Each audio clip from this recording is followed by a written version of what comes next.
Africans just can't run things. Now, that's a very, very fundamental point.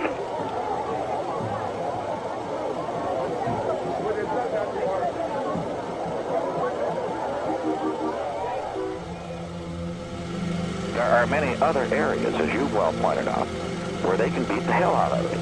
Now, and they should be proud of those.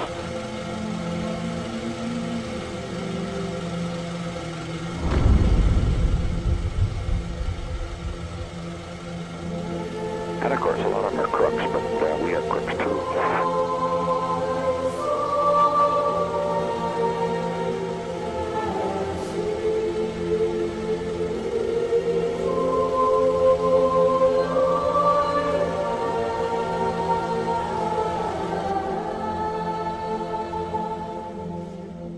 The Africans just can't run things.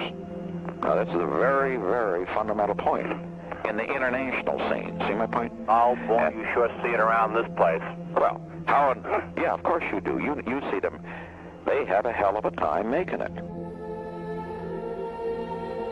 And when I would come into staff meetings, Al Haig and Kissinger would beat the table like this, tom-toms. And that was meant because you were the because my clients were these savages who were automatically regarded as fresh out of a Tarzan movie in the jungle, you know. And this is the White House. This is the White House. This is the seat of American power and majesty in the world. Yes, yes. We've got so much blood on American hands throughout the world. If you look at all of these crises along the West African coast, Sierra Leone, Angola, Congo, you just run from one to the other, and you see all of this bloodshed, all of this killing.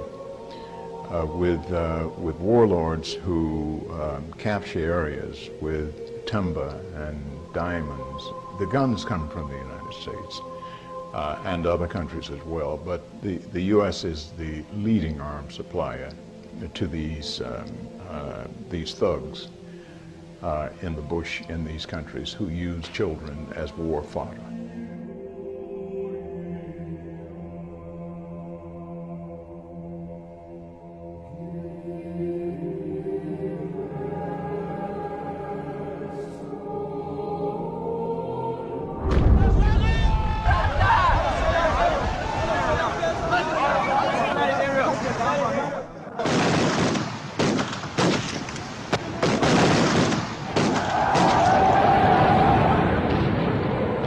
I would have to say that every coup d'etat that takes place in post-colonial Africa from about 1956-57 right up to and including the first years of the 21st century,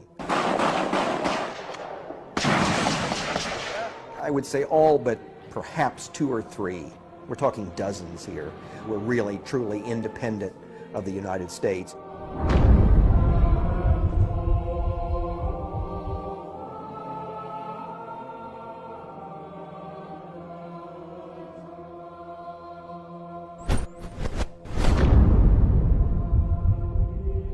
I said assisted genocide. We can no longer go into a country and take it over with guns and bombs and tanks and planes. That would be condemned by the world, but instead we allow the people to kill themselves. And this is why I call it assisted genocide or assisted self-genocide. It's like assisted suicide. You can't kill a person directly, but you assist them in killing themselves. We're doing this on a vast scale to entire countries and continents today. And you see these kids fighting, 12, 13, 14-year-old children in rags, but with sophisticated, expensive arms. It never occurs to Americans to ask what they're not told in the news report. Where do these weapons come from? These are the weapons largely sold by American suppliers. Well, the powers that be, the system, I would want to see them take another look into the eyes of the children and basically rethink the greed and the genocide, the destruction of the children. The powers that be decide who's going to live, who's going to eat, who's going to move, who's going to jump, who's going to have, who's going to not have, who's going to be educated, who's not going to be educated, who's going to receive guns, who's not going to receive guns. I have mixed feelings. I receive their ambassadors. They change all the time, and I've had I love them. They're so kind and so nice. And they're children.